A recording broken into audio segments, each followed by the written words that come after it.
What's going on, everybody? Welcome into Jacked Ramsays. Danny Marang, Brandon Sprague. It is a Jacked Ramsays Mail Bag edition. Let's get the other stuff out of the way real quick. Like, rate, review, subscribe. Help us grow the show. If you're new here, if you're watching along live on YouTube, please click subscribe. Help us grow. If you're watching on the replay, click subscribe. Help us grow the show. That's how this works. Our growth has been tremendous. We literally just had the best month we've ever had, and it seems like every week it's the next best week and the next best 28 days, the next best 90 days. So thank you guys. I appreciate you. I love you. We love you. It's been very, very cool to watch this thing go the way that it's gone. Obviously, it's a lot more fun and a lot more interesting when the Blazers are winning. Speaking from doing this last year during that run to now, my God. Brandon, with a mailbag edition, which means we have a bajillion questions. But first, the Blazers finish up a 6-game road trip going 4-2. We said when they went out 2-4, not bad. 3-3, all right. Anything more than that, man, we'll take it. Oh, and they had an opportunity, Danny, to go 5-1. I mean, let's not overlook what happened in that Dallas game and how close that one was. By the way, I hate that team officially. I cannot wait to eliminate them in the playoffs. I'm going to take a lot of delight in it. And Luka's a tough cover in the playoffs, man. You saw what they're going to do in the playoffs. Yeah, he is a tough cover. He's one of the best players in the league. That's not surprising anybody, but I think if it boils down to it, are they going to repeat what they did last year? And I know Christian Wood is but what I mean is Christian Wood's an upgrade for them. Mm-hmm. And I like some of their pieces, but can that work again that way where I feel like it's just so Luka dependent? Maybe he's Braun, and that's kind of what this is going to be in the West now through Luka. But I cannot wait for them to eliminate them. I hate that team now, and 5-1 was right there, but you take 4-2 all day. Let's kind of cover the back half of this trip because we kind of covered the front half of this trip of the 2 games in Phoenix, and then a stellar performance really in Miami. I mean, that's you take great that performance. And you take that and you run every single time. The Blazers picked up quite a few wins on this trip, shorthanded. Mm-hmm. And apparently, my wife just got home because the puppies are going crazy. I was like, there's injuries going on right now. Dogs yelping in the background. But the Blazers have been one of the better stories of the year, I think, across the NBA, going 9-4 to start the season. They're not currently number 1 in the West because the Jazz have gone 500 in the last 2 games. They're now 10-5. And the Blazers get a chance to knock another team that's above them or considered a contender right now in the Jazz on this homestand. They play both the Spurs and the Jazz.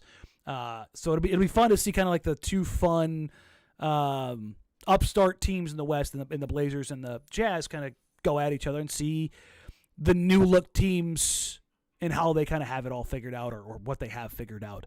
But as far as this road trip goes, the Blazers won games without Damian Lillard and Anthony Simons. They won games without Damian Lillard. They won games without Jerami Grant. They won games without Jusuf Nurkic. They won games without Justice Winslow. Like they got a ton done. Basically, the entire rotation.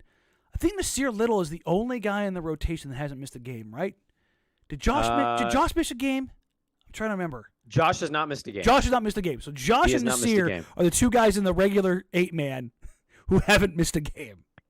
Well, here's the crazy thing. One, what do you think the odds would have been if we could place a bet that when Portland and Utah play, they'd be the 2 best teams in the West? They'd be 2 of the 3 best teams in the Western Conference. Listen, man, I bet you that you could get like a parlay exacta that wouldn't come close to the odds you would get on those 2 teams. Well, I just want to take a second to recognize everything that's gone on, man. Like Bill Oram, the columnist for the Oregonian, I thought he had a funny tweet. He goes, who had the Blazers being at any one point the 1 seed in the West? Not me. And I almost responded, well, Bill, they could have started 1-0 and I'd have believed you.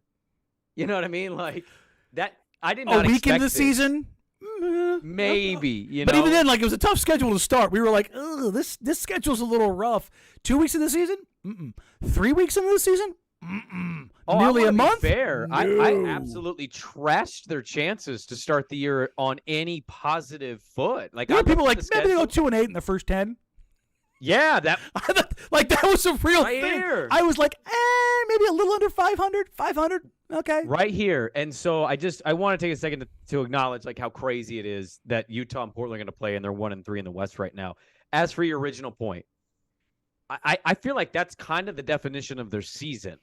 And I think it kind of defines who they are in a way, right? Like, we'll get to some offensive stuff and some defensive numbers. And there's something that stood out when I looked at some stats on cleaning the glass last night and today I want to bring up to you. But I think it defines who they are. Just, you rattled them off. Nurkic has been out now for a few games. Dame's missed a decent chunk of these games.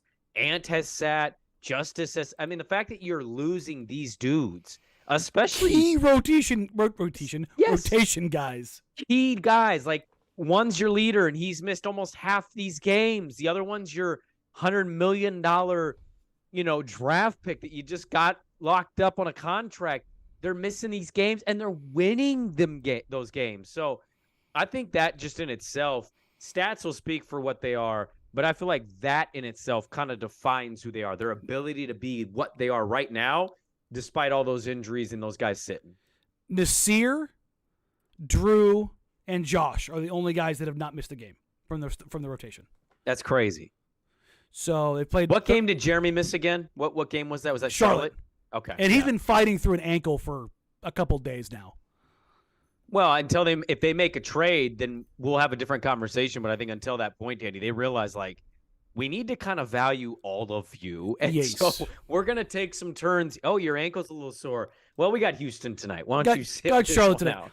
And somebody asked, like, are these injuries for real? Or are they kind of playing around, like getting guys rest? I think playoff games, Dame and Jerami both go. I haven't been able to get a clear update of Nurk. And that doesn't mean anything's bad or good or otherwise. I just haven't got a clear update on how Nurk is doing or how bad that is. Since we're talking about injuries, I'll get into it right away.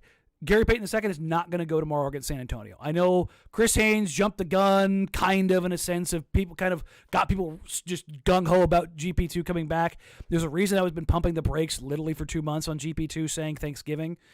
He looks like it sounds like he's doing 5-on-5, but he's not going to play tomorrow. Does that mean he plays against the Jazz? Does that mean he plays Game 3 of this homestand? Again, Thanksgiving is what I keep going back on. If he comes back before that, great. If it goes past that, that's when I start to go, this isn't good. That's not great. Yeah. That's when I start not to worry, but I definitely raise more than one eyebrow at that. I'm like, this was on the back end of what expectations were, like Christmas or Thanksgiving to the beginning of December. That was kind of like, hey, if things were going that way, okay. But if they get beyond that, then I start to kind of question where things sit. I'm worried about it a little bit too, but I would just add, the only thing I'd add to that though, Danny, is there is a shot for me where I think they are going to be uber cautious here because he's going to play big minutes. He is very vital to what he's going to play 18 when he comes back. Like when he's going to be a smack dab in the middle of the rotation. He's instantly going to get those minutes because I think he can provide even more of a spark for their defense. With Heiken wrote a good piece tonight on Rose Garden Report about their defense. Is it sustainable? We can get into all that kind of stuff. But I think that's one of the questions we have on the mailbag. He did an interview with Seth Partnow that was really good, and Kevin Pelton has kind of suggested the same thing. And we'll dive into that stuff here in a little bit. It suggests, I think, like this defense has been pretty good, surprisingly or unsurprisingly, and you'd assume it's just going to get better by adding a Gary Payton II to the mix. Yeah, and I think that's the thing is you look at where they are and how good they have been. We still have not seen them entirely whole. Yeah. As it pertains to Damian Lillard, I think everybody's kind of freaking out. Like, are they resting him as load management? The last game before he came back, the back-to-back, I should say, when they said about the back-to-back, that was the Blazers load managing him and just changing who they are. They have, in the past, all Shea Stotts, they were going to go for every regular season win they can get. Yeah. That was how they define themselves. They are taking a more holistic approach to what they're doing this season. And a lot of that has to do with Damian Lillard coming off the most significant injury in his career. Mm-hmm. And they're just not going to rush him back. They're not going to be crazy. They're not going to do this. They're not going to do that. They're just going to be careful with guys. And I'm not against it. It's not something I'm seriously worried about. I'm not something I'm frustrated about. I get it. Like, I've been told that Dame was not happy. Like, to the point of being pissed. Sure. About being sat down. But he that's loves to play basketball. Exactly. But that's the organization going, listen, man, we get it. We know what you're a warrior. You play through everything. That's who you are. But we're worried about the 82, not the 1. I think they're worried past 82 at this point. They are. I mean, they're let's be honest. If you want to be like, even if they didn't care about him as a person, which they do care about him as a person, sure, they have a significant investment in him. Oh, absolutely. I mean, this is something they need to go the full length of this deal. He's going to be pretty old and up there when he gets being paid $60 million a year. Yeah, and they'd like him to be like, hey, you know what Chris Paul's doing right now? Age like Chris Paul. Please age like Chris Paul. Yeah. I'd add to it. I love that he's pissed. That's kind of the competitor he's always been and why we like him so much. But from the organizational standpoint and Dame's perspective, he'd probably jump on this way. You're stupid, man. What a dumb thing to say. But I'm playing. Yeah. I'm going to say, no, there has to be a part of him, just a teeny bit, that has to admit that when he's sitting and they're winning, he's like, this is kind of nice. Oh shit! I actually got a team. Yeah, like there has to be a part of that exists, right? Yeah, I mean, he said it. He said it without saying it when he went down originally with calf injury. He said, "Listen, if we can't go a couple games without me, we aren't the team we think we are, anyways." Mm-hmm. So he said that without saying it. Like it was very much clear of like, and that just kind of shows you where this team is at.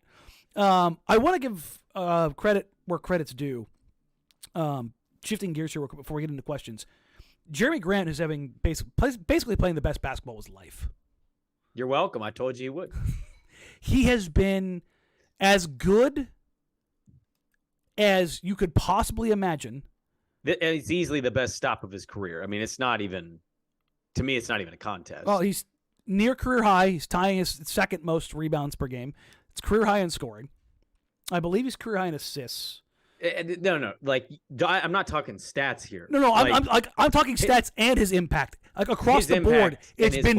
That's the thing is, the impact is matching the box scores. It's matching the analytics. He's having his second best shooting season of his career. He's having his best 3-point shooting season of his career by miles. Like, if you want to talk about things we're going to see regression in, that's going to go down. He's shooting 46% from 3 on volume. Yeah. Like, but he got nominated for Western Conference Player of the Week, which fitting. He's been tremendous. Steph Curry, really good. They didn't win I don't think they won during this week, but he was insane. So he gets Western Conference Player of the Week. Dame addressed the idea of Jerami being an all-star this year, and he basically said there's so many good players in the West, it's very tough, And he's right. But I'm telling you right now, if the Blazers are a 1 or a 2 seed come the all-star break, which is a supreme ask, but if they're right there, the Blazers will have 2 all-stars. Oh, Whether it's Dame and Ant or it's Dame and Jerami. It'll be one of those 2. Dame was asked about that today and him talking about how hard it is. And, he kind of did the traditional CJ thing that we did for so long here of, he's like, it's hard to be an all-star, man. It really is. But he's clearly playing at an all-star level, right? We did that with CJ for a long time. And it wasn't that I disagreed with it. It was more just like I was kind of tired of hearing like, hey, he's like an all-star versus like, hey, he's an all-star. He's an all-star who's just like, there's just too many guys in his way where and I CJ, think that was the problem. I don't think CJ was ever an all-star. It was like, yeah, he's kind of an all-star. Well, I think the thing with CJ was that like if you took 2 players out of the West, he's maybe cracking an all-star or close to it at some point. Whereas like Jerami, I'd have to go through it, but I'm telling Danny, if they can maintain to like top 4, I'd say top 3, but if he's averaging 19, 5, and 2 with good shooting splits and on very 40% clearly or higher from 3, there's no way you don't.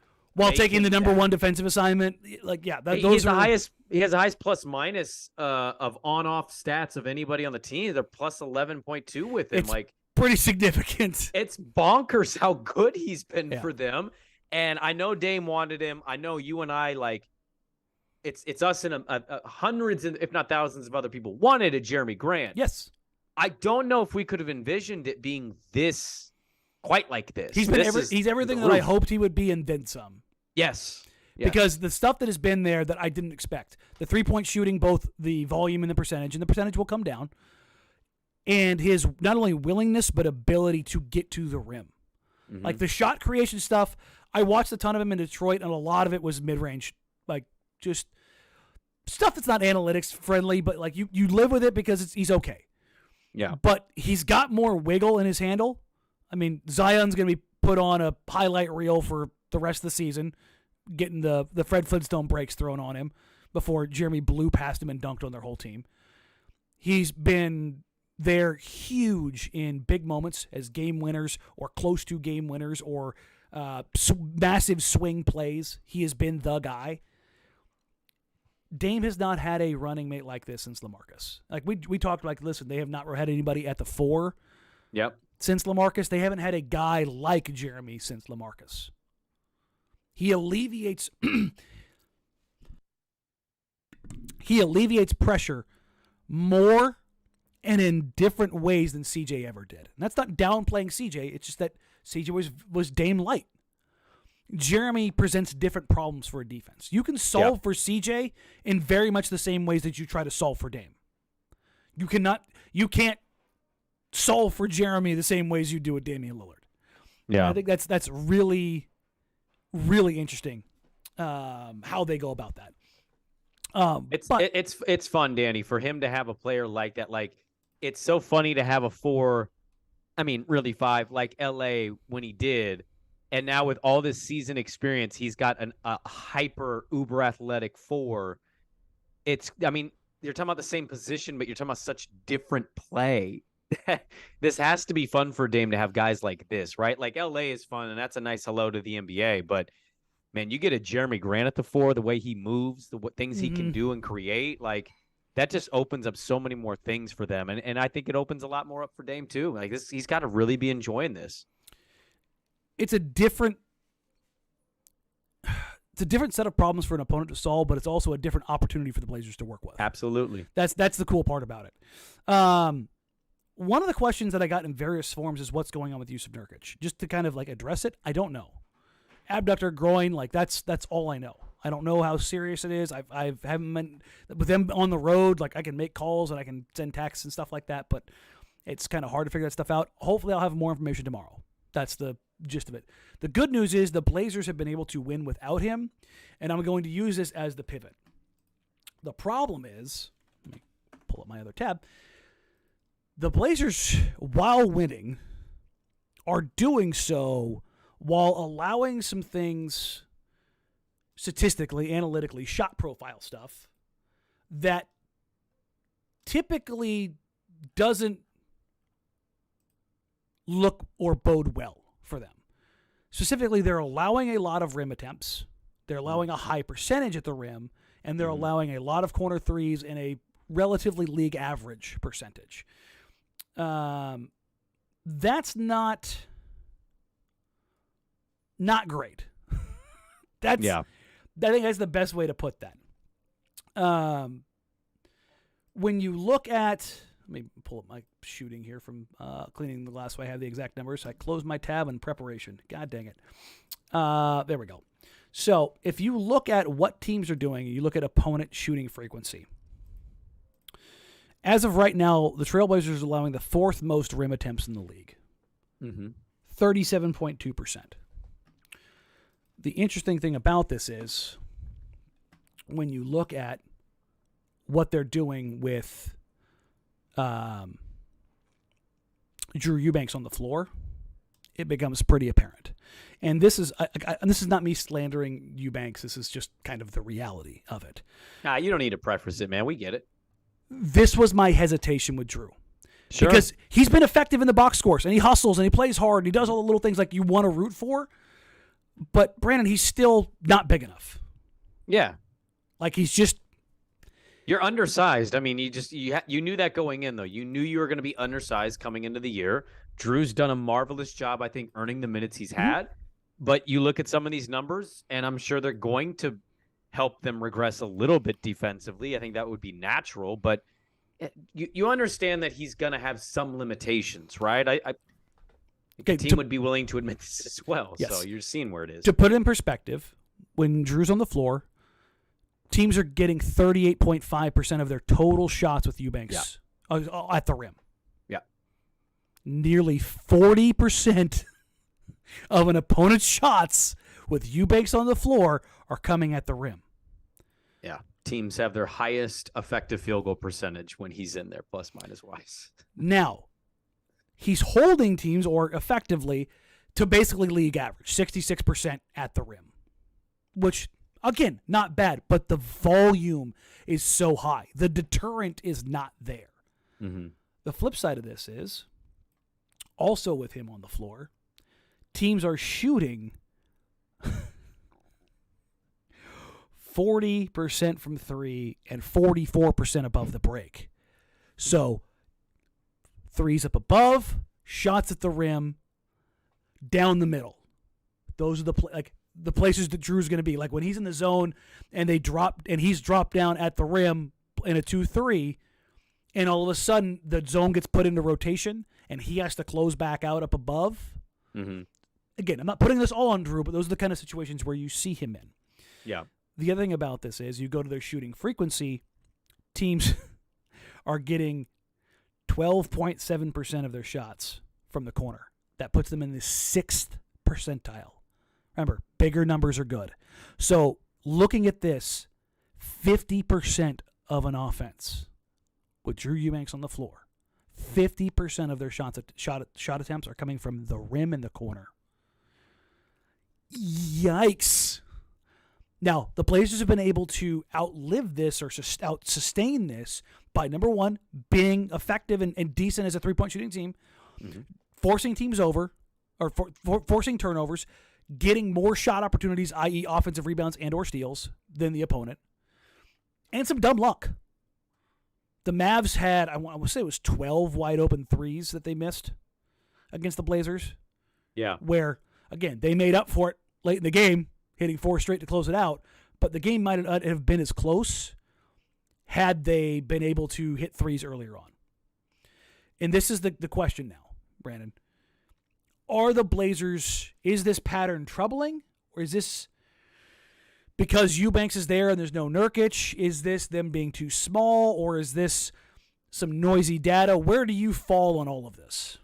Well, I kind of hold a lot of my offense and defensive opinions to the same thing. I need more of a sample size personally. Like it's an 82 game season, man. Mm-hmm. Like I'm going to need more data collected. What I would say though is there are absolutely some troubling things.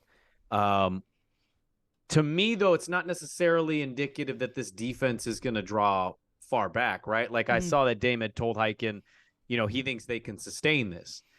I mean, realistically, they probably can't. There's going to be some regression in there, right? There will be regression, but here's perspective for you, though. One, at some point, you will get GP. Now, that's just a fact. He's coming at some point. Now, is it later than we think? Probably. Two, Nurkic is going to rest until he can go, and then they'll bring him back, and that will help them alleviate some of that problem that they have down low at the rim. And then three, this is not any new information for them. They knew coming in, probably going to have to run it with Trendon or Drew. Both of that. We saw Sarr getting burned. Sure. In preseason. We had to sign a G League dude, the two-way guy that nobody knew before the season started because we knew how little our depth was. Need a 7-footer somewhere, guys. But the perspective for me, though, Danny, is even though those numbers point out some troubling things and maybe some stuff going against them, I still think their offense can get better. Yes. And I think they can actually gain ground offensively while losing some track defensively. So maybe it really doesn't affect them as much in a win-loss perspective. And the other thing was, this was a bottom 5 defensive team. This was a team that's been in the bottom 10 like 3 of the last 4 years. Where they regress to is going to still be a significant jump from where they were a year ago. So yes, optimistic viewpoint, sure, but also a bit of reality and perspective of it's early. And even if things do get a little worse, it still can't get that much worse. Not with this roster. There's too many dogs that fight on this team. Yeah, and for those gains, again, this is the I'm glad you went here because this is where I was going to go. I said I changed my idea of where this team was going to be from 42 wins to 45 wins. 3 wins may not sound like much, but that's going to be a lot. How the West shakes out. For Portland, they're one of the best rim frequency teams in the league. They're in the 35th percentile in rim finishing. Remember I said, around league average is 67%? They're finishing 63% of their shots at the rim. So if you're looking for some improvements, finishing around the rim. Like, do they get better at that? Do they fail? Is this kind of normalize? They're shooting under 37% from the mid-range as a team. Like, does Jerami cool down from 3 and maybe pick up a little bit from the mid-range? Does Ant kind of find his pull-up jumper? Like, those are the things that you can kind of look at. They're shooting 40% as a team from 3, 39.6. Maybe they cool off there. I think you're just going to see, we had Corey Jez on. He talked about pulling levers. Yeah. I think that's what you're going to see. You're going to see some normalization in the defense. Maybe the offense picks up a little bit. Maybe they get better in transition. Maybe they get more transition opportunities. I noticed towards the back end of that 6-game trip, there's a lot less running. Some tired legs were kicking in. They've been shorthanded. Obviously, all the injuries. The back game, it was 6 games in 9 days. Yeah. All the travel. Like, they were playing in the half court quite a bit. That is, I'm God, it's funny. You kind of teed up something I was thinking about the last couple of days. So I know we're talking about the regression of defense because some numbers might be indicating something's coming, right? Mm-hmm. And maybe even regression from 3-point land because percentages are a little unusually high. Mm-hmm. I've been wondering how much regression we have with tempo because if you're just looking at a sheer roster as is construction, mm-hmm. Josh, Justice, Jerami, Ant, because Dame will run, but Dame's like, it's basically the new guys plus Anthony. Yes. There's not like 15 of them. And so it's a long season, and these guys are playing high minutes. Like, I just wondered what the regression would be from even a tempo standpoint. Not that they're going to full stop taking the ball off the rim and pushing, but more so maybe you get more of a Dallas game more often than you were early on. That's the thing about a long season that's tough to gauge with numbers is so much can change from roster building to injuries to high-level minutes. Like, you just don't know where it's going to go. And so that's kind of why generally people don't like it, but I really like to wait around till Christmas and dive into the numbers and see who this team really is. But that's not going to damper the fact that they've got off to such a great start, and it feels like something that's more real, even if some of these things do change. It does. I'm of the belief that the defense is okay. And okay is so much better than it has been that if there is some regression, like you said, I'm not too worried about it. Why? Because this isn't a finished product. This wasn't supposed to be done. I mean, Nurk is a significant upgrade over Drew Eubanks defensively. Yeah, he's 7 foot, 300 pounds. He's a massive human being. He's harder to shoot over. Drew's like 6'8.5". And don't get me wrong, he's a red ass who plays hard, who's tough as nails. Like, Drew being your third big man is no complaints. 10 out of 10. Totally good. Because you can throw him out there to piss off somebody in 0.2 seconds. He's going to hustle for you. He's going to hit the floor. He's going to irritate somebody. He's a guy you have back there who's, you kind of keep him on a leash until you need to let him go. And the Blazers have missed that guy. Asking him to eat up 25 minutes a game is not going to go well in the long run. And that's okay, because that's not who he's supposed to be. But Nurk isn't their savior for everything else either, because he can only play limited coverages. But if you're looking at baby steps and how you go about it, Nurk is the upgrade. Getting him back out there and making it more difficult for guys to get to the rim is a part of this. And I've seen a lot of people talk about the Blazers' use of zone. And I wanted to pull these up because we talked about this the other day and people were kind of blown away by where the Blazers sit. Again, right now, zone accounts for almost 15% of their total defensive possessions. And that's a lot. For a reference point, the Blazers' offense is facing zone 4% of the time. And the vast majority of that, I would guess, came against Miami in both their games. I think you're muted right now, just so you know, because I can see you laughing and not hearing you. Oh, sorry. There we go. Sorry about that. But Miami basically zoned them up for 7 quarters. Yeah. And I haven't seen, like, opponents have thrown some stuff in there. Dallas threw some zone in there the other day that wasn't very good. But that's kind of what I expect. The Blazers, they're leaning on that zone one as a simpler method of getting things done. Like, and I wonder how far they get into the season and opponents start preparing for it, if the effectiveness of that zone wanes at all, or if the Blazers get better in their communication and they're able to get a little bit better. Like which hand washes the other when you're talking about the regression versus progression. And I think getting Nurk back on the floor helps you with your rim stuff. But also as part of the zone goes, if you're not true to your principles, you can give up corner threes. And like you said, Dame talked about those opportunities that they've given up, and he said, listen, sometimes you get out and you can test. Guys still shoot shots. They still make shots. He goes, but I'll tell you this, what was positive, at least for me, is that he goes, when I see the tape reinforces what we're doing, like when we do it good. And I think that if that is the case, and he's saying that publicly, then they're probably getting mostly positive feedback from the coaching staff, that they believe that, hey, they're mostly doing things right. And I think you'd agree. They're mostly doing things right? Oh, yeah. Well, I mean, 100%. I mean, there's no – I love that, though. What's it going to be in terms of I think 100% they're doing things the right way. It's just going to be a continual process for them, is it not? I mean, it's going to be right up your alley of, like, in which direction do they take this in the next 15 to 20 games? Who's going to be out there doing it for them? And how different is it going to look? I did want to ask you, though, on what you're kind of hitting at with some of these regression things. So on cleaning the glass, they take your efficiencies and they project out expected win total through 82. This is why I tell people, like, when we got asked, I think we were on a live watch party a few games ago. Somebody had asked in the chat, are you guys ready to reevaluate? Because they had won the game. I'm blanking on the game, but they had just won the game. And we did the post game, and you said, I'm ready. And now I know you only go up a couple games, but that's a big deal. Adjusting a couple games, especially in the West. It's a big swing. It's a big swing. And it's not to say you won't be right. I just more wanted to ask you before we get some of these other questions. They're expected with their efficiencies right now is 43.2. It's why I didn't make my smack in the middle of my change. It's why I didn't want to really like pivot off where I kind of thought, because yes, this is a great start, and it's not that they can't win more than that.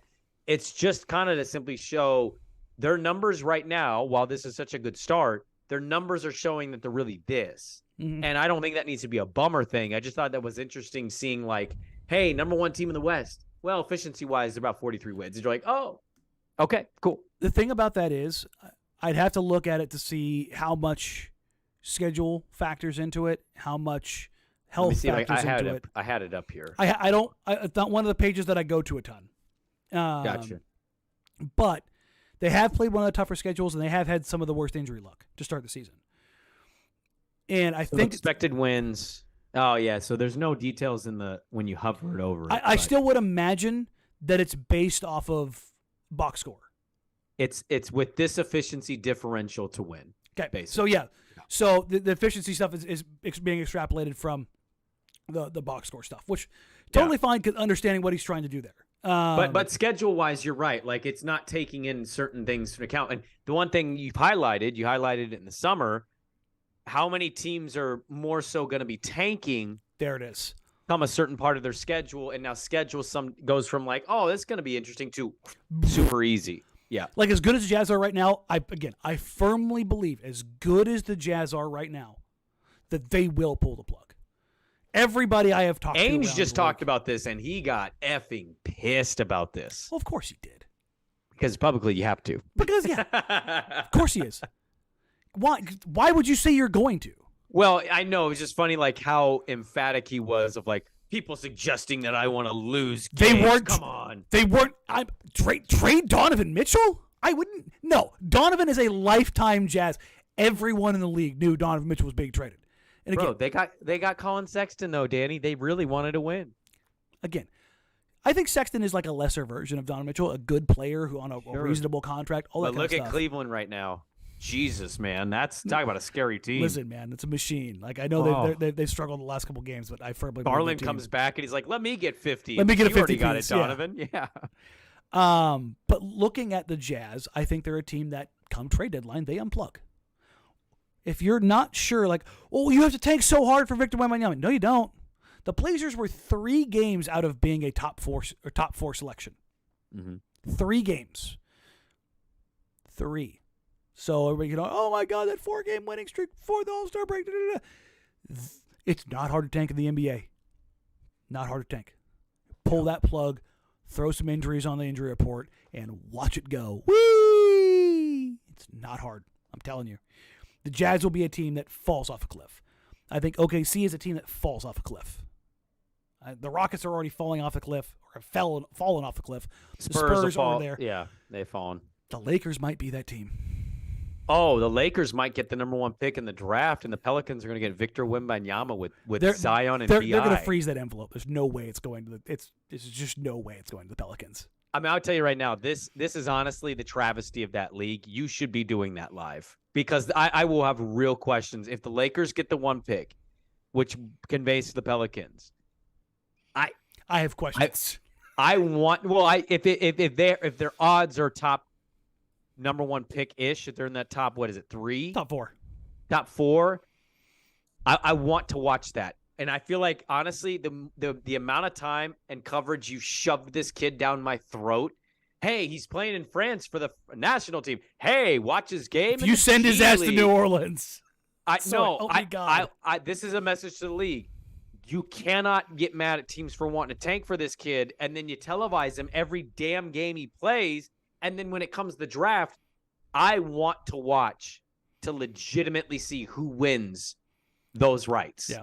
Live. I don't want to see him come out and like, and here's his kid representing the team. Ha, ha, ha, ha. We have him, of course. We did it behind the scenes. I want to see it behind the scenes. I want you to film it. We deserve that. I'm not going to lie. That'd be fun. Hell yeah, it would be the biggest prospect, and he might go to a team that could potentially play in like a Western Conference Finals. Absolutely, that would be fantastic. God, think about that. That team could 3 number 1 overall picks in what, 7 years? 10 years. The Lakers can easily rest on the laurels of like, we got a chip out of this. Yeah. It just sucks in the now because your team's so goddamn bad. God. All right, let's get into the questions. James 2 at Trophy Beats arguing with people all the time about Simons and whether or not he's a defensive liability. Is he as much of a liability as the know-it-alls in certain Facebook groups say he is? Oh, jeez. Everyone's a liability when you guard Luka. Everyone's a liability when you guard Luka. I'll point out a couple of things.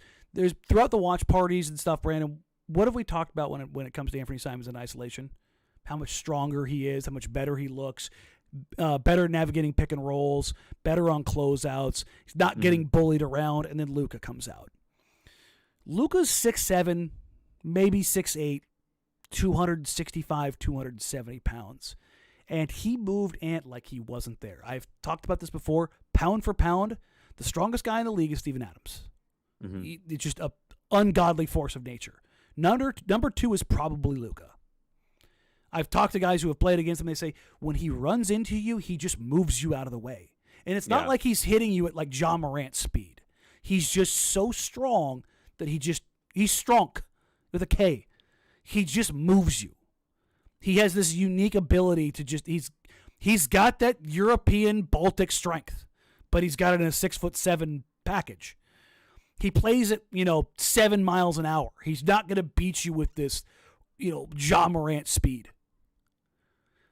He just gets you on his rhythm. Listen, man, he's thick Baltic Brandon Roy. Yeah. He's just going to get you on his clock and beat you to death. And looking at him and what he did to Anthony, I was like, oh, shit. Danny, to be fair, he's doing that like against the entire league right now. But that's my point of like, and everybody's like, well, why aren't they fighting over more? Why aren't they doing this? Luka did this exact same thing to the Phoenix Suns at full strength. Yeah. He's one of the 3 best players in the world. Ask Channing Crowder or Jay Crowder. Jay Crowder what it's like. Go ask Mikal Bridges. Shit, dude. They both took turns. Yeah. And this is what he does. Now, if the Blazers had justice in that game, it would have been interesting to see if Chauncey would have gone that way, offense or defense. But we're just talking about Anthony right now. But we take Luka away, though. Yeah, I was Let's saying, not evaluate take against Luka away. Luka. If I told you, and the synergy data, you got to take everything with a grain of salt because this only, again, tracks results. So field goal attempt, field goal make, turnover, foul. Results. It was the whole idea of when we talked to Corey Jez. I said, I figured Dame's done 3,800 pick and rolls. He's like, it's 28,000. Like, Synergy measures it 3,800. Second Spectrum measures it 28,000. Events versus occurrences. Right. So with Ant this year, he has been involved in 122 possessions where an event has been triggered. He is allowing 0.852 points per possession. Do you know where that puts him in the league? In the league? In the league. Middle? Right snap in the middle? 76th percentile. Really? Yes. Under the very good category. Okay. In man defense, it's 0.806. In zone defense, it's 1.042.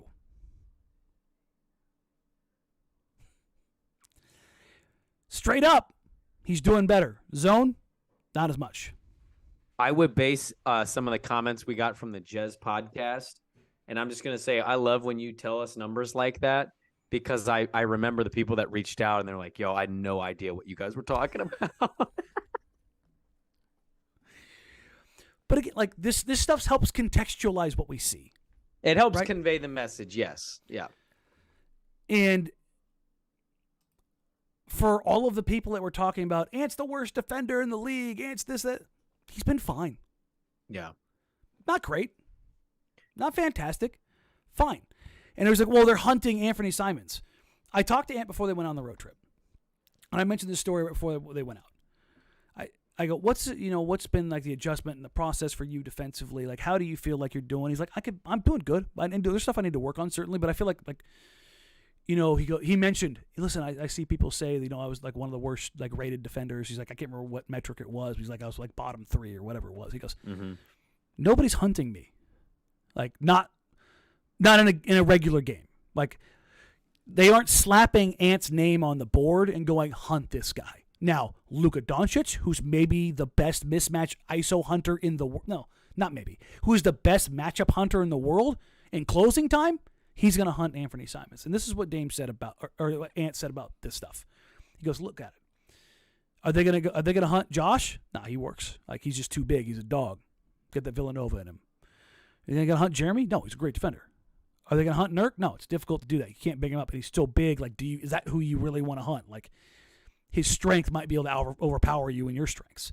You want to hunt Dame? No, he's a vet and he's strong. So who are they going to go after? It's me. Like, it's interesting because if you talk about the isolation, a lot of times we talk about your ability to stop somebody in a pick and roll or in isolation and your ability to navigate stuff. What's Ant's weakness? It's his strength. And he's gotten stronger. But when you're talking about taking on a guy like Luka, Ant's 200 pounds. Luka's 270.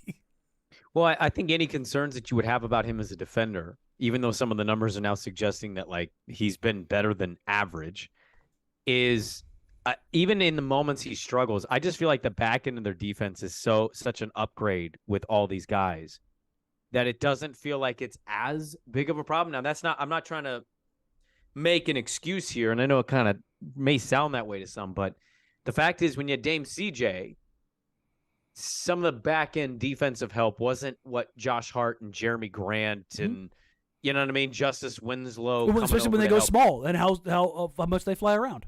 Trending, like, you got all these dudes that are athletic, Nas, largely in the 4 or 5 inch range of each other and can all, like, effing play multiple positions. So I just think that part of it, even though he doesn't need as much, I think that part helps this group and this version of the Dame era more so than what he had with CJ. He just didn't have that back end defense the way they do with this group. For sure. And I think Ant specifically is better than he has been. That's not saying he's perfect. There's a lot they need to work on still. Looking at, like, again, the synergy data from the team in general, what's weird is talking about some of the stuff that Seth Partnow and Kevin Pelton brought up. The effective or ineffectiveness in preventing rim shots and 3-point shots. On the spot up, the Blazers are in the 70th percentile defensively. You can argue whether that's shooting luck in your favor or good closeouts or just variance that pops up in there. Where they're getting killed and continue to get killed is they're very bad in transition. That's something I think you can clean up. Like you're not worrying about luck so much, and a lot of that has to do with taking care of the ball. Mm-hmm. And that's a question we got a lot of, some version of. And again, thank you for sending this question in. Are the Blazers getting better in the turnover department? And yes, to an extent. It certainly feels like they're getting better. Obviously, they've had a couple games where they took really good care of the ball. They've had a couple games on this road trip that were a little bit sideways. Right. The big ones are the air-mailed passes, like the unforced errors. If they just got to cut those down. If they're making mistakes at full speed, trying to make something happen, that comes with the game. And Chauncey has said over and over and over again he's not going to be bad about that, particularly in the first, I think, 25 games. I think once we reach Christmas, you think that excuse disappears? Yeah, I think he's going to be irritated by then, right? Well, I mean, just to answer, I mean, it's already been better the last few games for them, right? They had 12 against Dallas. You had 9 against New Orleans. 9 is a bit low, but that's a great number. I mean, that's a phenomenal number if you get away with 9. But I think it's something that they're really. This team is striking me, and I think Chauncey's hit on this too a little bit. This team just strikes me as they're willing to identify what their flaws are, and obviously, you're going to have to work to correct them, but I think turnovers is a big part of this. And so, yeah, to their credit, we all made it a big concern, and we talked about how bad the numbers were. Not a great game in Charlotte with it, but like the last 2 games, at least encouraging in that department. I got another question here about Ant, and I don't want to spend like a whole time on Ant. This is from Mamadou Diallo. Why is Simon scared to go to the rim? Because that's what it feels like right now. And I've had some people ask me, like, why doesn't Ant drive? Why doesn't Ant drive? I'll just tell you what Ant told me. Ant has told me multiple times over the last 2 years, working on developing as his handle as a point guard, working on developing as a creator, working on developing like his different scoring regimen. This was really interesting. He said, I never had to go to the rim because I could always get my shot whenever I wanted to, because you have to work to go to the rim. But what I think you've seen over the last 4 or 5 games is when things haven't gone well for Ant, he's put his head down and gone to the rim and generated free throws, which was the question about CJ, would he ever do that? And I think you've seen that from Anthony over the last 2 weeks of like, okay, I don't have it going, because he's been poor in first halves, but he's also been tremendous in the second halves.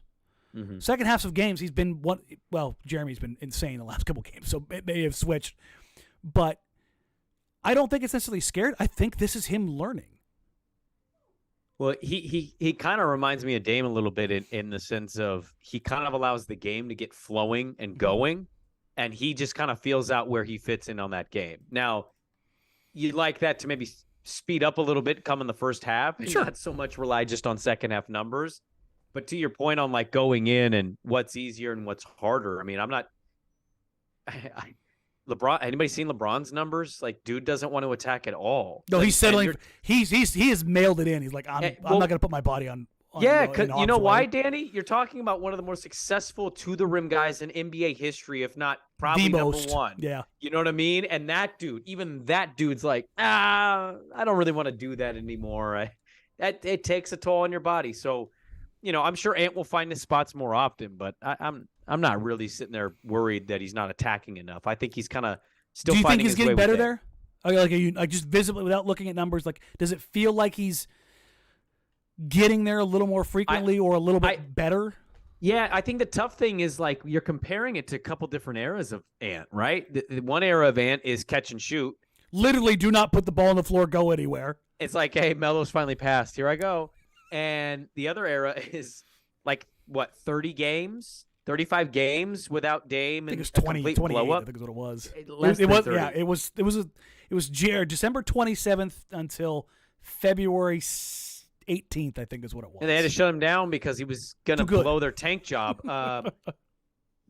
Anyways, I think it's hard to compare the two. I think they have been. I mean, personally, I think you just go off feel. I think he's putting the ball on the floor more.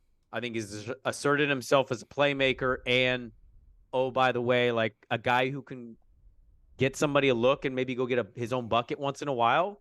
I don't have the numbers in front of me, but I would say it's gotten better from where it was, especially when you're comparing it to where it was for like 3 years.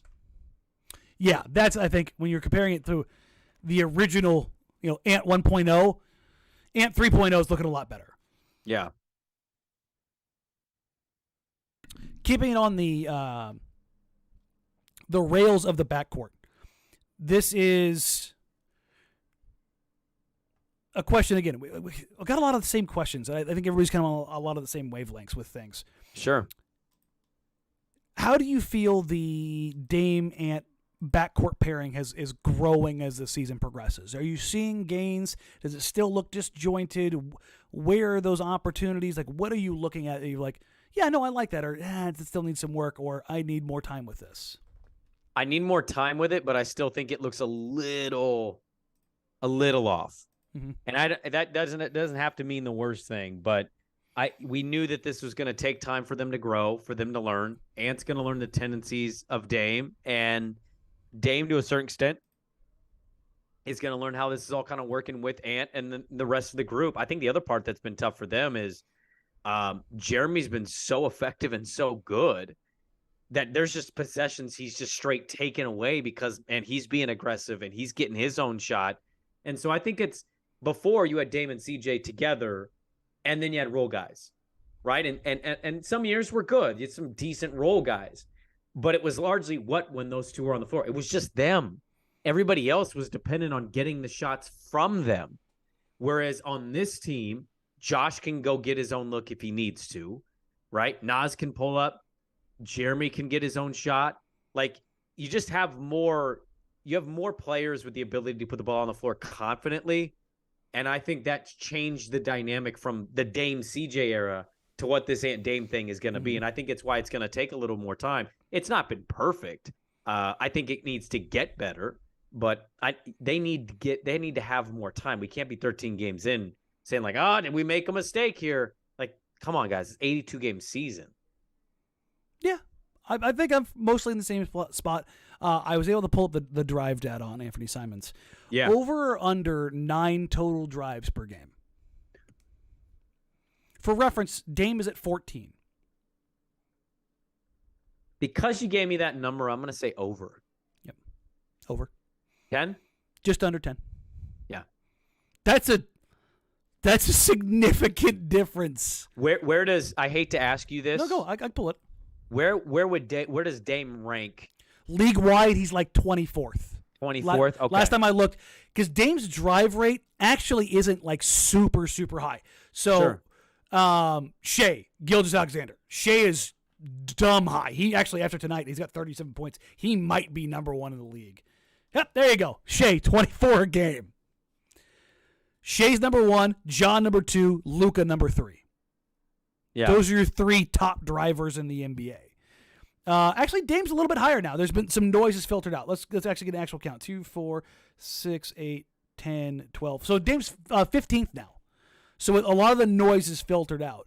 So Ant is closer to like 30th, which for a secondary ball handler, not bad. Like, just on average. That's not bad. Of the 30, how many are primary ball handlers, right, or go-to scorers for their teams? You're right, all of them. Yeah. So. Like, the only, like, non-guys that are like that are like, when you stick somebody in, like, I just saw a name in here. Where did it go? Oh, Lou Dort, which is like, he just puts his heads down and goes. And OKC's like, yeah, learn how to drive. Honestly, this is like the same thing Portland's doing with Ant. Like, go ahead, dude, learn how to drive. But otherwise, Dennis Smith Jr. Like, his drive total is really high, but he's DSJ. Well, still up there. Well, he can't shoot, so like he just has to. I mean, I'm just surprised his drive. I guess his drive rate would always be. Yeah, no, he's just got to sling that wood somehow, man. That's out there. But yeah, that just kind of gives you a little bit of information as far as like where Ant sits, and like, I don't know if it's a confirmation or confirmation bias or whatever. It's something that's there. I just saw somebody ask, what's CJ? CJ's at 12. One guy's been running an offense or running as a primary off-ball guy for 10 years. The other guy's been doing it for 6 months. Yeah. And for anybody who wonders why, beyond the fact that I've followed Ant through his whole career, why I'm bullish, he seemingly is able to learn and develop a skill set when nobody thinks he can. Mm-hmm. Like, nobody thought he could improve his handle. He's improved it dramatically. Nobody thought he'd be able to improve as a passer. He went from not being able to pass to being able to whip like one-handed cross-court passes on the move. Like that's stuff that happens. He went from quote unquote one of the worst defenders in the league. Well, he looks significantly better when he's not sharing the court with Enes Kanter and Carmelo Anthony. Like there's still improvements that can be made, but like this is why I firmly believe in how effective he'll be in the long run. But that's enough. We've spent like 10 minutes on it. Well, what's wrong with talking about that? The team's 9-4. It's fun to talk about fun stuff. Their second highest paid guy. Like he's kind of the future with them, right? You're not wrong. But I want to make sure we get more questions in here because we're running up against it already. Yeah. And again, thank you all for being here. We appreciate you. Like, review, subscribe. Help us grow the show. If you're watching live, please click subscribe. Help us grow the show. We are on our way to 5,000. Well, I will. You know what? Screw it. I have got an autographed basketball from one of the teams. I've got 4 of them over here. If we hit 5,000 before the end of the year, 5,000 subs before the end of the year, I will give one of them away. And I will take a random draw from every single person, and I will give one of these balls away.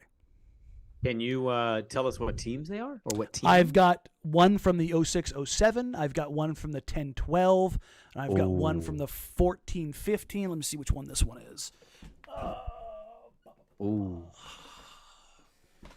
Let's see. This one, that's a Jake Layman. That's a Damian Lillard. That's a Myers Leonard. Boy, you started off with just a great name. We got a Jake Layman. I just recognize the signatures. There's a Pat Connaughton. So this is probably like... That's probably what? 15, 16, 17? Yeah, somewhere in that Clipper. They beat the Clippers or lost the Warriors in round 1. So, yeah, I'll give away one of these if we hit 5,000. I love it. So, like I said, I've got 4 different autograph balls over here. They're all getting weighted. I can't put them all in the studio, so I'll give one of them away before we move in there. But then again, that's if we get there. Somebody said, wait, is there a Roy on there? Yeah, there's an 06-07. There's a Roy and a LaMarcus. Oh, hello. So we'll figure it out. But like I said, I always want to make sure we give cool stuff away when we grow the show. So again, like, review, subscribe, share us to your friends. You got Thanksgiving coming up. Instead of talking politics, talk Blazers, and make sure you mention Jacked Ramsays. All right, back to our show. Andrew John at AJ_VD. What key information has Chauncey learned about his rotations over the last 6 games? I think that's a really good question. Are there any combinations that work better than expected? Are there any combinations that we need to avoid using again? Can you repeat the beginning of that? My headphones just cut out. Yeah, what key information has Chauncey learned about his rotations over the last 6 games? I think those are obviously inferences that we make. Yeah. What do you think Chauncey has learned rotations so far through the season, and really over this road trip? Well, I think he's learned his leaders. Not that really answers anything about rotation. I think he's been able to trust certain guys on this trip, looked at them and said, okay, I'm not playing Dame tonight, or we're going to be shorthanded. Like, what can we get out of it? I think the tough thing is he's trusted Drew. Drew is, and we talked about Drew a little bit earlier on the pod, but I think it's important to highlight like what he's learned. He's learned that he can trust Drew, right? He's learned that he can trust a small ball lineup, which I think he did kind of coming into the year, but I think he wanted to see how that worked. And the numbers kind of suggest that it's worked fairly well for them. Specific defensive things or rotational things, it's tough because I think he's played so many different lineups that obviously you've got more lineups that are popular than others, but I don't know if those were things he hadn't already known going into the year. He's learned that he can trust Shaedon with a bunch of guys. I think that's an important thing. Like your rookie of the year guy potentially comes in and gets minutes right away when nobody expected it. And man, Shaedon, I looked at it earlier on the lineups, and you look through it and it's Shaedon. What's interesting, crazy about the Shaedon lineup stuff? Shaedon's in like significant lineups that have played more than like 10 possessions. Yeah, he's in like 6 of them. So, I mean, that just shows how much trust he's got in even a rookie, and I think that's an important thing because you can trust the vets. You know what you're going to get from Josh Hart and Jerami Grant and Dame, but to be able to throw Shaedon in that, for example, I think kind of shows the trust of the rookie, and then also just kind of the guidance of an experienced team. So you got me really excited right there because this is something I wanted to talk about. Do you think the Blazers are better offensively or defensively with Shaedon on the floor? Like, I know you know the answer, but like, Yeah. What does it feel like? Oh, it feels like it's defense. And it is. Because they're significantly better defensively than they are offensively with him on the floor, which makes zero sense. We noted this like the second game. So like we were still like in shock that he was playing. Yeah. But like we noted second game, Danny, this kid's kind of got some things defensively that he's scratching the surface, obviously. And he'll learn of some of the like drawdown cutbacks, not losing his man, help off, sagging off. And when he stuff does like that. make a mistake, he's got the athleticism to get back into a play. Absolutely. Like his man gets back cut. He loses track of his man. Well, guess who can come up and pin that shit on the side of the glass? Which he's done a couple times. Right. So I think that's an important factor is he's going to be really good offensively, but he's making a positive impact for them defensively. Which is how he's going to get on the floor and stay on the floor. He had that 17-point game on the road trip, and everybody wants to talk about offense, because what he does offensively is tremendous. It's much easier to talk about that. And if he ever gets his pull-up game going, because him, Ant, and Jerami, they've been terrible on pull-ups to start the season. I firmly expect Ant to get going. Shaedon's jumper and everything, the mechanics of it, all look sound. I've noticed some inconsistencies and some weirdness in it. Like, he needs to... Nasir Little, when he came in as a rookie, his jumper was not great. Just too much going on. Yeah. And when we had him, or I should say, when I had him on the pod, on the Blazers Edge pod, his rookie year, like coming into his second year that summer, the thing he said he worked on was making his jumper quiet, getting the noise out of it. I see that with Shaedon on his pull-up game. His catch and shoot, I'm not tweaking much. Like, it looks pretty, and he gets it off with relative ease, all that kind of stuff. But offensively, the Blazers score 108.7 points per game with Shaedon on the floor. And he's mostly playing with other dudes like Ant, Hart, Grant, Nurk. Like, that lineup, hilariously, it's his most used lineup. It's a negative 9.7. But their defense is a 103.9, which would be the best defense in the league. Yeah. But their offense is a 94.2. So we have an all-NBA defender scoring and defender. That's awesome. Look at us, huh? But again, like, that's one of those things where, like, maybe Kobe. What's Chauncey learning? That his young rookie has some normal stuff there, or not normal, but some above average defensive tools in a rookie body. That's something to be excited about. Wait till they physically get him where they want to get him. How strong is he? I mean, dear God, man. And listen, I've seen him do some things physically that I was like, I didn't think he was that strong. Random question. Do they think he's done growing at all? Like, do they think there's a chance he grows an inch? I think they think he's going to fill out. Like, what he lacks in maybe 6'7", he makes up for 6'5.5", 6'6" with strength. He's 6'5". Yeah. He admitted it. We're in the locker room where Nas again was bringing this up. Right before the road trip, he brought it up again. He's like, how come Josh Hart gets the round up an inch and I don't? And then he goes, and Shaedon walked in right then, and he goes, and then Shaedon gets it. He goes, Shaedon, how tall are you? And Shaedon just kind of looked at like, 6'4.5" barefoot. Just and Nas both hands out like right. What's the TikTok guy, like just like I don't have TikTok. Well, people know what I'm talking about. But he had that look on his face like, are you kidding me? Why can't I get the roundup? But Shaedon's 6'5". But the thing about it is, Shaedon looks like a guy that could put on like 15 pounds of muscle over his career, and it would, yes, like, I could see him being pocket-sized Paul George, like that same kind of build. Wiry, I could see him being strong. like exact same replica of Kobe or Kawhi. Listen, I'd go to Kobe before I go to Kawhi. I saw Kawhi's legs in Seattle. Leave me alone. Hey, wait till he gets the thick season. Shaedon's gonna get thick with 2 C's. Wait. Kawhi's thighs look like my neck, my head right now. That dude is thick. But again, think of like things of Chauncey's learned. Chauncey can trust 12 guys. Yeah. I've said this, and it's like, it's not tongue in cheek. Chauncey has a problem on his hands when they're fully healthy. Yes. Jabari Walker. Minutes cuts? I've asked about Jabari all around. Players, coaches, execs, how does Jabari get on the floor? And nobody has said it's because he doesn't get it. Nobody has said is he's not good enough. There's just dudes in front of him, and there's vets in front of him. And there is a pecking order in the NBA unless you are so good, i.e. Shaedon Sharpe, or you profile so good that you can't get on the floor. Yeah.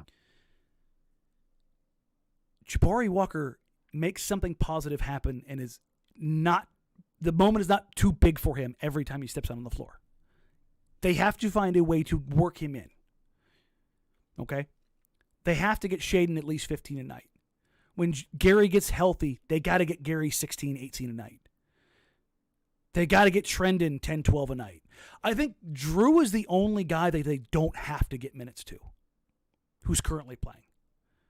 Not unless I think that's dependent on the matchup, though. But again, like if you're looking like holistically, and again, sure. I like Drew, but I think he's more your traditional big. Trendon offers you the playmaking. Jabari offers you a little more athleticism, playmaking, shooting, like some more newer NBA skill sets.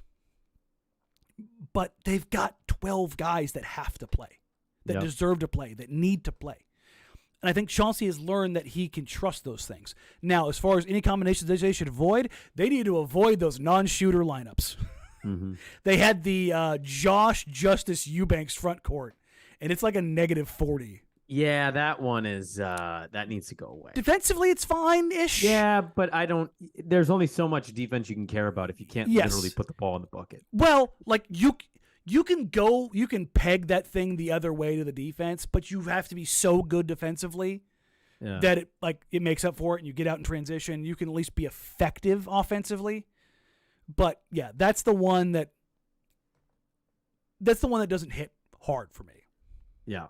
So, I did a podcast in New York before we hopped on tonight, and talking about Chauncey, if he was getting brag. Jeez. No, it's just here. You dropped your reference here. My bad. That point of view on Chauncey has not made the national profile yet. It hasn't. Right now, Chauncey's coach of the year. Ooh, even over Utah? Yes, because when it's all said and done, Utah's they're gonna fall apart. Like I firmly believe in that. And Chauncey has pushed. Watch Cleveland though. Watch Cleveland though too. There's some good candidates out there. There is, but I think expectations, reality, and consistency. Yeah, they've been missing guys. They've been beating top level teams, and they've been doing it in a variety of ways. They've won with defense. They've won with offense. They've won with transition. They've won with half court offense. They've done everything in 13 games. Has there been a button that Chauncey's pushed that you didn't like? No, I got to be honest with you, man. I don't want to derail what you're going to finish with, but I'll just add to this. I have zero coaching complaints, like zero. Yeah. Like there's not a game, even a game they lost, and that's just roster versus roster sometimes in this league. And so, no, I don't have a problem with anything Chauncey's done. No, and that's kind of. Did you think that was going to be the case coming into this season? I thought maybe it was a possibility, but to be honest with you, not in the beginning. No. Like I picked this team to be like 3-9 to start the year, not 9-4. Working through stuff. I have to give him a lot of credit for that. We talk about coaching and how it's really roster dependent. I agree with that. You and I reside in the same space there, but I do think you get the right guy that can, one, manipulate things well for your team, putting the right guys on the floor. Two, get in people's ass and have the respect instantly. It's hard for coaches to earn that. Yes. And so I just think the combination of those things has led them to be 9-4. I think Chauncey deserves a lot of credit for that. Listen, I don't want to hammer the Dallas Luka game. Those 4 straight threes that the Mavericks hit, the Blazers covered it 4 different ways. They covered it 4 different ways. It wasn't that they weren't trying things, they weren't changing things, they weren't trying to attack Luka differently. Luka's just him. First he broke the zone, then they broke the soft hedge, then they broke the trap, the double. Like they just broke it, like as it just went down the chain. Yeah. Like they were trying things. And I know a big criticism of Terry was that he was just and especially in his later years, he's unwilling to try things. Yeah. Chauncey's not afraid to try things. Yes. No, I don't want to get into the Terry thing. But I was just saying that was he didn't have a Jerami Grant and a Josh Hart. Like, again, I understand why he didn't. Wes and Nick and he looked a lot better when he had better defenders. I'll just say that. Yeah. But we don't need to go there. Like, let's give Chauncey his flowers and move on. And that's the thing is, what he has done as it pertains to going to small ball, pulling Nurk off the floor in multiple closing situations. The next time they get in an isolation situation with a wing, I want to see if he pulls Dame Morant off the floor and puts another defender on. He didn't have that option without Justice. So that'll be interesting to see. We're at an hour and 10 minutes, so we want to wrap this thing up here real quick. Again, thank you all for so many questions. This is kind of what we're going to want to finish it on. They've got a 3-game homestand against the Spurs, Nets, and Jazz. Originally, when this schedule came out, we're like, ugh, Nets. That's going to be a tough one in there, but at least they get the Spurs and the Jazz, and now it's kind of flipped on its head. The Lakers beat the Nets, so they're in a weird headspace, clearly, even after they won 5 straight before that, I believe. But but 7 can get you. You can. 7 can get you. What's interesting is all 3 of these teams come at you in very, very different ways. The Spurs are, they're going to be a quasi-tanking team. They're a young, plucky team. Like, Jakob Poeltl's a good player. Keldon Johnson is playing like an all-star. Johnson's good. Like, there's stuff there like, okay, how are they going to attack the Blazers? And what do they look like? And then you're going to get the ISO-heavy shit show that is the Nets. Yes. And how that plays out, how the Blazers attack that, because Kevin Durant is a cheat code in a different way than Luka is. I am very interested to see. I'm probably going to spend like 20% of the game watching Chauncey and Roy Rogers, their calls and what they're doing and what they're yelling and what they're communicating defensively. Sure. To see what it is that they're trying to do with Kevin Durant, because it just presents a problem that nobody else does. And then the Jazz, it's not Quinn Snyder. And by the way, Will Hardy, hell of a coach. Jesus, what a coach. I mean, people were raving about him when they hired him. Like, hey, let's steal him from Boston. And they got him. And it was like, holy shit. I have talked to a bunch of people around the league who were like, you want to talk again, if somehow the Jazz don't fall off the table, that will be the candidate for Coach of the Year alongside Chauncey. Sure. The buy-in and the opportunity, like Lowry Markin is balling his ass off, and he's doing it without needing the ball. Mm-hmm. Like they are just running stuff and doing stuff that nobody expected will be to happen. How do the Blazers handle Mike Conley? I think second in the NBA in assists right now. Yeah. At 36, 35, whatever it is. He was drafted in 2007. Like, think about that for a second. It's 15 years ago. Mm-hmm. For them, they're going to present a different challenge and opportunity for the Blazers. Like, these 3 games, I was like, what do you think? Listen, if they come out of this 2-1 before going on this road trip, so they get these 3 games, they go out on 4, they come back for 1, and then they go back out on 2. So it's basically another 6-game road trip. If they spend the next 10 games and they go 5-5, and they're 14-9 through their first 23 games, cool. Like, I just keep setting the bar at 500, and then they go over it. Well, and rightfully so. I mean, I don't think we should be expecting much more than that. And so, like, I think you're setting the bar at the right tone, at the right level. Yeah. It's weird. Like, I can't believe I'm telling you I'm excited about seeing them against the Jazz and the Spurs. Right? Like they're just like, different teams from what they've played. They're and the Spurs aren't good. The Spurs are not good. But they present unique challenges. They do. Brooklyn's fascinating just because, like, KD could get 40, but, like, that ultimately could not matter at all. Also, they're just long, but they don't have, like, impactful size. It's just It's just again, it's a different trial for them. Yeah. So, well, I'm a little bummed I'm not going to be at that game because I hope they get the living S boot out of them. You need to make it to a home game this season, right? I'll go on a Friday or Saturday. I'll go. Okay. It's not this weekend, coincidentally, but on a Friday, Saturday game, I will be going.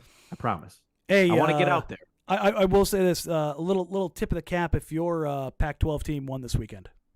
Hey, we're gonna win our last 2 games of the year. Hey, weird. So is USC. What a coincidence! If you all didn't think that I was gonna say nothing about it, you don't know me. Hey, I don't say things like this very often. If Oregon State actually had like a good quarterback, they're probably the best team in the conference, and that feels weird to say out loud, but that's how I feel. We don't have a Caleb. We don't have a Bo. We don't have a Penix. No, like, I gotta go Branson. No, I was just saying. It sounds like you listened to my show today. There you go. Babe. He won. Thank you for supporting the show, and you can support the show. Brandon and I both at 1080. Brandon with his co-host Andy Dirk Johnson from 6 to 9 in the morning.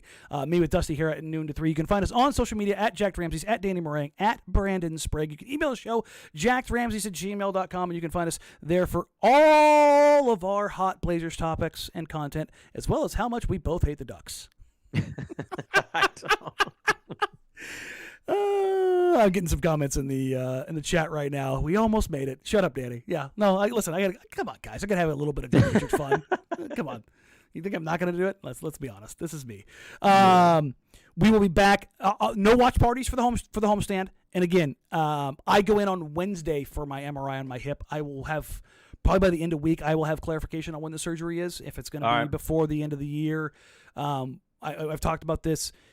If I do the surgery before the end of the year, actually it doesn't matter when I do it. When I do the surgery, if they are on a homestand or whatever it is, we will do watch parties for those games because I will not be going to the home games. If they're on the road, I'll be doing them already. Yeah. So those, and what I'm going to do is those will be open to everybody. Those will be freebies as like, hey, here you go, guys. If you want to come in that way, just kind of bring the community together. We've had around 100 for each of the watch parties so far this season. The 6-game road trip, we were somewhere between 75 and 110, depending on what game and what night. Come hang out. Yeah, these are a lot of fun. The more people we get in there, the better they get. They tend to go off the rails, good, bad, or otherwise. And again, if you want to take part in those, normally on all the road trips, just become a member here on Jacked Ramsays. Subscribe, then click the join button. I think it's a $1.99. That'll get you into all the contests and everything else. And again, if we make 5,000 by the end of the calendar year, I will give away one of these balls. So I should say one of these autographed balls. But with that, again, like, rate, review, subscribe, help us grow the show. If you're watching live, if you're watching the replay, please subscribe, help us grow the show. Other than that, everybody have a wonderful, wonderful night. Maybe I'll do a Jacked Ramsays After Dark, depending on what time I get home from tomorrow night's game.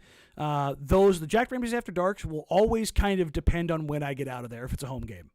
If I get home at 12:30... You got to hit the sheets. It's going to be dicey. I get home at 11:30. We can sneak one in. Oh, we can sneak one in. Go to bed. Yeah, that's how it goes. Everybody, again, thank you so very much. We love you. We appreciate you. Have a